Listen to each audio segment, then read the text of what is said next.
Well, let's get the second part of this started. The Heir and Knubbgas extravaganza here. You can see that we're going to start out with the Ottoman charging forward, his line infantry. At this point, he is sick of taking casualties from my men because I've destroyed a lot of his skirmishers, and now his line is beginning to take a lot of casualties. And so he's going to try and move up his line and shoot down my skirmishers. But I'm going to pull back every time he makes such a motion and slowly lure him back within the range of my line in order to give my line infantry the first volley in this fight. This will ensure that I should be able to win this line fight with ease, and that's what I want. So here my skirmishers are opening fire again, as I said, to harass his troops in order to make them move forward once again.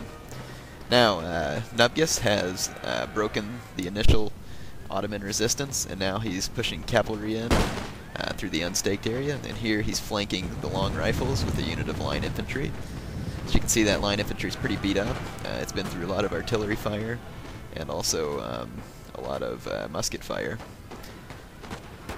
Yep, so there he's going to rout that unit of Janissaries, and he's attacking that household cavalry there. I imagine he's going to attempt to fire into their flanks. Because it would be suicide to attack them in a melee. Well, I guess it's pulling away there. Alright, so you can see there's some real trouble for the fort campers here. They've lost their right flank, and Knubbgas is pushing on in. Now, if you'll notice up front, when you get a chance to look, the Americans left a lot of long rifles up there, which was another micro mistake. So here his line infantry has come within range of my line infantry. So my line is opening fire on his already depleted Ottoman line, and the Ottoman line isn't as good as the British line in a lot of respects anyway, so I'm definitely should be able to win this fight here. There are some things that Ottoman line is good at, but in just a straight-up firefight with British line, I would expect that they would lose, especially since they're depleted and they didn't get the first volley. And also you can see he has his Nizam rifles behind his line infantry, and that's very bad. Because the line infantry is standing up, his rifles are going to be shooting his own men in the back. So although I can thank him for helping me to defeat his line quicker, it definitely wasn't the best idea for him. That's a mistake that people sometimes make on Empire, and you don't want to make that mistake. You can see that the rifles are crouching, and so it makes sense for them to go in front, and your line, which is standing, would obviously go in the rear. So all along this line, you can see the Ottomans are taking some pretty severe losses. It's not going to be long before they break, and I can invade my side of this noob fortress. And when I say noob fortress, just to make sure I'm not trying to be mean to anybody or cut anybody down, it's just that it's not a very good tactic, and because the American set up back there, the Ottoman kind of had to follow, or else he was going to get double teamed. So I'm not really blaming the Ottoman for running back into the noob box. It's just that you don't, I mean, yeah, it's amazing to still see noob boxes on Empire Total War, since you would think people would have learned that lesson from all the other Total War games. They just don't work. Alright, so that's pretty much, the Ottomans are now going to make a suicide charge, and that's just what it is, a suicide charge. There's not enough of them left to cause any real damage.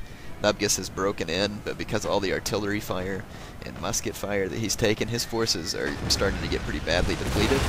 Now they're under point-blank musket fire, artillery fire. So I need to hurry in here as soon as I can to reinforce his men. You can imagine that having to soak up all that quicklime and explosive shells and rifle fire has not been easy for his troops. And since the American decided to solely focus his attention on Captain Marley, that just kind of stinks for him. There's some puckle guns going off. I've used those before, just don't really think they're all that effective. Terrible accuracy. So the Americans' artillerymen are getting ready for kind of a final melee stand, and they're not going to last much longer. And on my side, I've broken the Ottoman line, and now it's just a matter of coming in and mopping up. And here's my lifeguard of horse. They are engaged with some American household cavalry and the Ottoman general's bodyguard. And my lifeguard heavy horse will be more than a match for these household cavalry.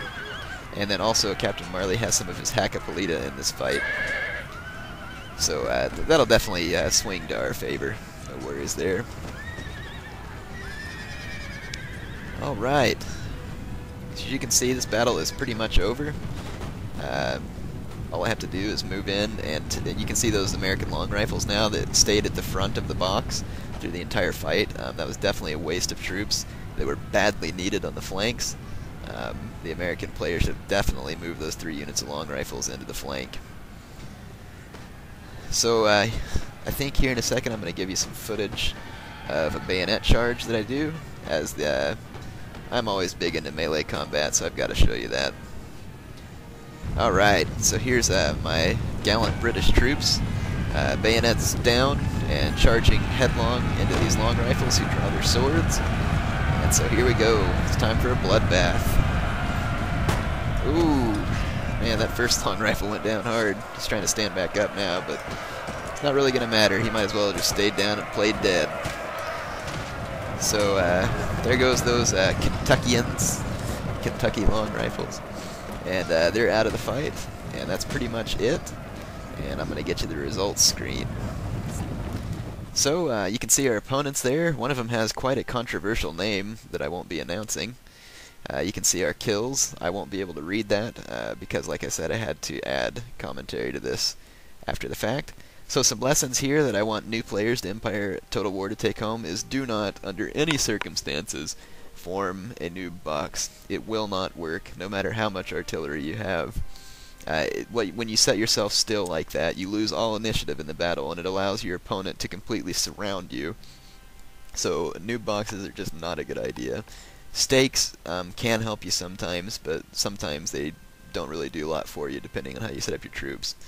In any case, hope you enjoyed the video.